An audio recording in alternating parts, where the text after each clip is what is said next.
Rachel Brooks is there where the incident took place. And Rachel, can you just explain what happened?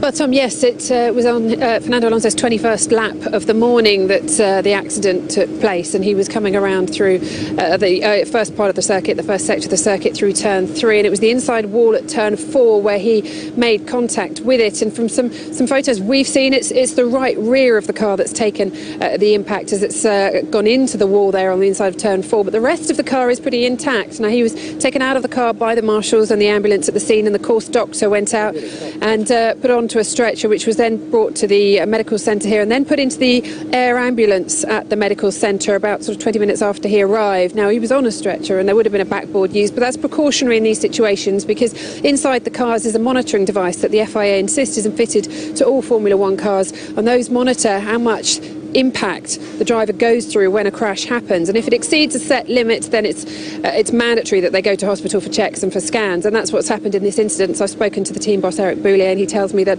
that alarm went off, and in which case you have no choice, you have to go to hospital, it's in the rules. So he's been taken by air ambulance from the circuit here in Barcelona to a hospital which they won't name at the moment for obvious reasons. He's a massive sporting hero in this country.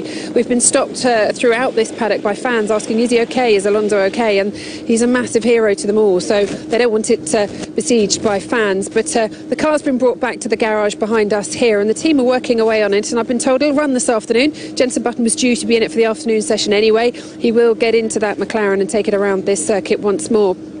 As we saw from some of the pictures and some of the pictures we've seen, it was fairly well intact. Doesn't seem to be any front impact on it as well, so just purely the right rear that seems to have taken most of the impact. But we're told Fernando is okay, he is conscious, he's been speaking to the doctors, and the car that was delivered back to the mechanics will be running this afternoon around this circuit. So for the fans, we've also seen some of the other drivers have been tweeting to say they wish him well. We've seen Sebastian Vettel go into the McLaren garage and ask after Fernando as well, and he's been reassured that he is okay and that he's just gone for precautionary checks to a hospital here in Spain, somewhere where the fans, they hope, won't gather too much. Just let him get on with it and get rested and come back to the circuit maybe later on. We'll keep you updated. McLaren have told us they'll let us know how he is, but also they're not expecting any further news on that front, but they will try and let us know what happened with the car, because from a photo I've seen, there's a skid marker going across from turn 3 before he made impact with the inside wall at turn 4, so no doubt the team will be investigating that thoroughly, and hopefully we'll be able to tell you later on